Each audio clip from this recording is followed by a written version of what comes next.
সাহাবীরা রাসূলুল্লাহ সাল্লাল্লাহু আলাইহি ওয়াসাল্লামকে কতটুকু বিশ্বাস করত, কতটুকু বা আস্থাশীল ছিল, আসুন একটি ঘটনার মাধ্যমে তা আমরা জানার চেষ্টা করি। সাহাবায়ে কেরাম রাসূলের চরিত্রের উপরে, তার কথাবার্তার উপরে, যাদের ভিতরে তিনি বেড়ে উঠেছেন, রাসূলের চরিত্রে তারা কোনো কলুষতা দেখতে পায়নি। সুবহানাল্লাহ বলেন। একজন রাসূল পাক সাল্লাল্লাহু আলাইহি ওয়াসাল্লাম এক ইহুদির কাছ থেকে ধার করেছিলেন এবং নির্ধারিত তারিখে ধারের টাকা পরিশোধ করেছেন। ওই ইহুদি প্রতিমধ্যে একদিন রাসূলকে ধরে বলছেন, মুহাম্মদ সাল্লাল্লাহু আলাইহি ওয়াসাল্লাম, তুমি আমার কাছ থেকে যে টাকা নিয়েছিলে টাকাগুলি ফেরত দাও। উনি বলছেন, আমি তো টাকা তোমাকে ফেরত দিয়েছি। কয় না, আমি টাকা পাইনি, টাকা ফেরত দাও। হুজুর বলছেন দিয়েছি, আর ও বলছে দাও। এমন সময় একজন সাহাবী এসছেন, বলছেন হুজুর এখানে কি হচ্ছে? হুজুর বলছেন, এই লোকটার কাছ থেকে আমি টাকা নিয়েছিলাম, টাকাটা ফেরত দিছি, তারপরে সে আমার কাছে বলছে না আমি ফেরত দেইনি। সাহাবী বলছেন, হুজুর আমি জানি আপনি তাকে টাকা ফেরত দিয়েছেন। হুজুর বলছেন, তা কি করে হয়? আমি যখন টাকা গ্রহণ করি তখনও তুমি এখানে উপস্থিত ছিলে না, আর যখন আমি টাকা তাকে ফেরত দেই তখনও তুমি তা দেখোনি, তুমি কোনো সময় এর সাক্ষী ছিলে না, উপস্থিত ছিলে না। তুমি কি করে বলছো যে আমি তার টাকা ফেরত দিয়েছি? তুমি সাক্ষ্য, তুমি যে সাক্ষী তার প্রমাণ কি করে তুমি তা বলছো? সাহাবী বলছেন, ইয়া রাসূলুল্লাহ, আমরা আল্লাহ রাব্বুল আলামিনকে চিনতাম না, অসংখ্য মূর্তি পূজা করতাম, আমাদের বাপ দাদারা 14 গোষ্ঠী মূর্তি পূজা করত। আপনি বলেছেন এই মূর্তি পূজা চলবে না, এক আল্লাহর গোলামি করো, তার দাসত্ব করো। আল্লাহরে দেখি নাই, আপনার কথা মতো মা বাপের ধর্ম পরিত্যাগ করে, হাজার হাজার শত শত মূর্তিগুলিকে পরিত্যাগ করে এক অদেখা আল্লাহরে বিশ্বাস করেছি, দেখি নাই। আপনি বলেছেন ফেরেশতা আছে, দেখি নাই, বিশ্বাস করেছি। আপনি বলেছেন জাহান্নাম আছে, বেহেশত আছে, দেখি নাই, বিশ্বাস করেছি। আপনি বলেছেন এ দুনিয়া এই জীবন জীবন নয়, আর একটা জীবন আছে, ওখানে আমাদেরকে উপস্থিত হতে হবে, জবাবদিহি করতে হবে আল্লাহর দরবারে। দেখি নাই, সাক্ষী পাই নাই, তবুও আপনার কথা মতো বিশ্বাস করেছি। হে আল্লাহর নবী, কোন সাক্ষ্য প্রমাণ ছাড়া শুধুমাত্র আপনার কথা মতো যদি এতগুলি বড় বড় কথা বিশ্বাস করতে পেরে থাকি, তাহলে ইহুদির এই মাত্র কয়েকটা টাকা ফেরত দিয়েছেন, এ কথা কেন বিশ্বাস করব না? অবশ্যই ফেরত দিয়েছেন, কোনো সন্দেহ না। রাহমাতুল লিল আলামিন নবী মুহাম্মদ রাসূলুল্লাহ সাল্লাল্লাহু আলাইহি ওয়াসাল্লামের জামাতা হযরত আলী রাদিয়াল্লাহু তাআলা আনহু চরম বিপদের মুখেও যিনি অসীম সাহস আর ধৈর্যের পরিচয় দিয়েছেন। হিজরতের ঘটনায় যা আমরা দেখতে পাই, গভীর রজনীতে আল্লাহর নবী ঘুমিয়ে আছেন। গভীর রাত্রে মক্কা শরীফে হযরত জিবরাইল এসে বলেন, আসসালামু আলাইকা ইয়া রাসূলুল্লাহ, ইন্নাল্লাহা ইয়াকরাউকা সালাম। হুজুর, আল্লাহ আপনাকে সালাম বলেছেন, আর আমি দেখে এলাম আপনার ঘরের চতুর্দিকে কাফেরেরা তরবারি নিয়ে দাঁড়ানো। মেহেরবানি করে আপনি ঘুমের থেকে জেগে হিজরত করে মদিনায় চলে যান। নবীজি ঘুমের থেকে জাগলেন, হযরত আলীকে ডেকে বলেন, আলী রে, আমার বিছানার উপরে আরাম করে ঘুমায় থাকো, শুয়ে থাকো, আল্লাহর অর্ডার হয়েছে, আমি মদিনার দিকে চললাম। আমার ভাইরা, হযরত শেরে খুদা আলী রাসূলের দিকে তাকিয়ে বলেন, ইয়া রাসূলুল্লাহ, আপনার বিছানায় আপনার চাদর, আপনার কম্বলখানা গায়ে দিয়ে আমি শুয়ে থাকবো। সকালবেলায় কাফির বেঈমানেরা এই ঘরের মধ্যে ঢুকে আপনার বিছানায় আপনার চাদর মুড়ি দিয়ে আমি আলীকে তারা মুহাম্মদ মনে করবে, আর আমাকে মুহাম্মদ মনে করে তাদের তরবারি দিয়ে তারা আমাকে টুকরা টুকরা করে জমিন থেকে বিদায় করে দেবে। আমি আলীর দিলের মধ্যে কোনো দুঃখ কষ্ট থাকবে না, বরং আমার মনের মধ্যে এটাই তৃপ্তি হবে যে আমি আলীর জীবনের বিনিময়ে আল্লাহর নবী দুনিয়ায় বেঁচে আছেন। ভাইরা আমার, নবীজি ঘরের থেকে বেরোলেন। ঘরের থেকে বেরিয়ে দেখেন চতুর্দিকে কাফেরেরা, হাতে এক মুষ্টি বালু নিলেন, শাহাতিল ওযু করে দম করে বালুটা ছাড়া দিলেন। চতুর্দিকে কাফেরে দাঁড়ানো, কাফেরদের চোখে বালু চলে গেল। বালি চোখে গেলে অবস্থাটা কি হয় আপনারা জানেন। দুই হাত দিয়া চোখ রগড়াতেছে কাফেরেরা। নবীজি সরে গেলেন, একটা কাফেরও দেখতে পেল না কোন ফাঁকে নবী চলে গেলেন। পরবর্তী সময় আল্লাহ রাব্বুল আলামিন নবীকে ডেকে বলেন, ওয়ামা রামাইতা ইয রামাইতা ওয়ালাকিন্নাল্লাহা রামা। আপনি নিক্ষেপ করেন নাই যখন আপনি নিক্ষেপ করেছিলেন। আপনি শুধু বালুকণা ছেড়ে দিয়েছিলেন, আর আপনার আল্লাহ ঘরের চতুর্দিকে কাফেরদের চোখে বালুকণা পৌঁছে দেওয়ার দায়িত্ব আমার কুদরত গ্রহণ করেছিল। সুবহানাল্লাহ, সুবহানাল্লাহ। আমার ভাইরা, নবীজি হযরত আবু বকরের বাড়িতে গেলেন, দরজায় গিয়ে আস্তে করে নক করেছেন। দরজায় গিয়ে আস্তে করে নক করলেন, ভিতর থেকে আওয়াজ এলো, কে? ভিতর থেকে লাব্বাইকা সাদাইকা বলে হযরত আবু বকর বেরিয়ে এলেন। আল্লাহর নবী জিজ্ঞাসা করলেন, আবু বকর রে, এক ডাক দিলাম আর তুমি এক ডাকে সাড়া দিলে, তুমি কি ঘুমাও নাই?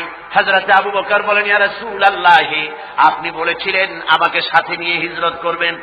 আমি চিন্তা করেছি না জানি কত গভীর রাত্রি নবীজি আসেন, আর আমার দরজার কিনারে দাঁড়ায়া নবীজি যদি দাঁড়ায়া দাঁড়ায়া ডাকে আবু বকর আবু বকর বলে, আমি আবু বকর যদি বিছানায় ঘুমায় আরাম করতে থাকি, নবীজির সঙ্গে বেয়াদবি হয়ে যাবে, এই ভয়তে আমি বিছানায় না শুয়া এই দেওয়ালের সঙ্গে দাঁড়ায়া দাঁড়ায়া ঘুমাচ্ছিলাম। ভাইরা আমার, নবীজি হযরত আবু বকরকে নিয়ে চললেন, কাবার দিকে তাকালেন, বাইতুল্লাহ শরীফের দিকে তাকায়া নবীজি চোখ থেকে দর দর করে পানি পড়ে আর ডেকে বলেন, খানায় কাবা, ওরে কাবা, বড় আশা ছিল তোর খেদমত করব প্রাণ ভরে, কিন্তু তোর নিষ্ঠুর সন্তানেরা তোর কাছে আমারে থাকতে দিল না রে। নবীজি হযরত আবু বকরকে নিয়ে মদিনার দিকে না গিয়া উল্টা পথে জিয়াদ মহল্লার ভিতর দিয়া, মিসফালার ভিতর দিয়া, সাবাব জাবালের সোরে, দুইটা পাহাড় পাড়ি দিয়া জাবালে সুরে যখন উঠলেন, ফজরে রক্ত হয়ে গেল। হযরত আবু বকর বলেন, হুজুর, গুহার একটা পায়া গেছি, এর মধ্যে ঢুকি, তা না হলে কাফেরেরা দেখে ফেলবে। হুজুর আপনি বাইরে বসেন, আগে আমি ভিতরে ঢুকি, যেহেতু গুহার মধ্যে সাপ বিচ্ছু থাকতে পারে, যদি কোনো সাপ বিচ্ছু থাকে আঘাত আমার প্রতি আসুক, আল্লাহর নবী মাহফুজ থেকে যাক। হযরত আবু বকর গুহা সাফ করে হুজুরকে ডাকলেন। হুজুর বলেন, আবু বকর, সারা রাত হেঁটে হেঁটে পা বেদনা হয়ে গেছে, তুমি বসো, তোমার উলুর উপরে মাথা রেখে আমি একটু ঘুমাইয়া যাই। নবীজি আরাম ফরমালেন। হযরত আবু বকর নজর করে দেখেন গুহার ভিতরে অনেকগুলি গর্ত, কোন গর্ত থেকে কোনো সাপ বিচ্ছু আসে নাকি, রুমাল ছিঁড়ে ছিঁড়ে গর্ত বন্ধ করতেছিলেন। দু একটা গর্ত যা বন্ধ করা গেল না, পা দিয়া হযরত আবু বকর চেপে ধরেছেন, এক পাহাড়িয়া বিষধর সাপ দংশন করেছে হযরত আবু বকরের পায়ের উপরে। হযরত আবু বকর বিষের যন্ত্রণায় চোখ দিয়া দর দর করে পানি পড়ে। রাসূলের ঘুম ভেঙে গেল। নবীজি তাকায় দেখেন আবু বকর কান্দে। হযরত রাসূল বলেন, আবু বকর কান্দো কেন? বাড়ির কথা মনে পড়ে গেছে নাকি? বিবি বাল বাচ্চার কথা মনে পড়লো নাকি? কান্দো কেন? হযরত আবু বকর বলেন, ইয়া রাসূলুল্লাহ, আল্লাহর কসম করে বলি, যেই দিন আপনার প্রতি ঈমান এনেছি, আল্লাহর প্রতি ঈমান এনেছি, এই কলিজার ভিতরে বিবি বাল বাচ্চার চাইতে আপনার মহব্বত বেশি। সাপে আমাকে কেটেছে, তাই কাঁদতেছি। হুজুর সঙ্গে সঙ্গে মুখ থেকে থুতু মোবারক বার করে সাপে কাটা জায়গায় থুতু মোবারক লাগিয়ে দিলেন, যন্ত্রণা বন্ধ হয়ে গেল। হযরতে রাসূল বলেন, আবু বকর এত সময় কষ্ট করলে কেন? আগে আমারে বলো নাই কেন? তাহলে তাড়াতাড়ি সেরে যেত, এত কষ্ট তোমার হতো না। হযরত আবু বকর বলেন, ইয়া রাসূলুল্লাহ, এটা তো সাপে কাটার যন্ত্রণা, এর থেকে বেশি যন্ত্রণাও যদি আমার হতো, যন্ত্রণার চোটে যদি আমার কলিজা ছিঁড়েও যেত লাগতো, তবুও আল্লাহর নবী আরাম ফরমাচ্ছেন, নবীর আরামের ভিতরে আমি বিঘ্ন ঘটাতে পারতাম না। ভাইরা আমার, কাফেরেরা খুঁজতে খুঁজতে দুদিন পরে যখন এই জায়গায় তারা চলে এসেছে, এখানে এসে তারা গুহার কাছে পায়ের চিহ্ন শেষ দেখলো। একজন বলে ভিতরে আছে, আর একজনে বলে নাই, আর একজন বলে আছে, আর একজন বলে নাই। হযরত আবু বকর বলেন, ইয়া রাসূলুল্লাহ, আমরা ধরা পড়ে গেছি, পালাবার কোনো পথ নাই, আমরা তো ধরা পড়ে গেলাম। সূরা তাওবার ভিতরে আল্লাহ রাব্বুল আলামিন এই কথাটা এভাবে তুলে ধরেছেন, ইয ইয়াকুলু লিসাহিবিহি লা তাহজান ইন্নাল্লাহা মা'ানা। আল্লাহ নবীকে বলেন, আবু বকর ভয় পেও না, আমরা মাইনরিটি নই, আমরাই মেজরিটি, আমাদের সংখ্যাই বেশি, ওদের ভয় তুমি করো না, কোনো চিন্তা করো না, ভয় পেও না, আল্লাহ রাব্বুল আলামিন আমাদের সাথে আছেন। সুবহানাল্লাহ, সুবহানাল্লাহ ওয়া বিহামদিহি। আল্লাহ রাব্বুল আলামিন আমাদের সাথে আছে, কোনো চিন্তা করো না, ভয় পাইও না। আমার ভাইরা, বান্দা যখন আল্লাহর প্রতি ঈমান আনে, আল্লাহর প্রতি যখন তার মহব্বত বেড়ে যায়, আল্লাহর উপরে যখন সে নির্ভর করতে শেখে, তখন সে দুর্জয় নরশার্দুলে পরিণত হয়ে যায়। জোরে বলেন সুবহানাল্লাহ। সে বীর পুরুষ, দুর্জয় নরশার্দুল।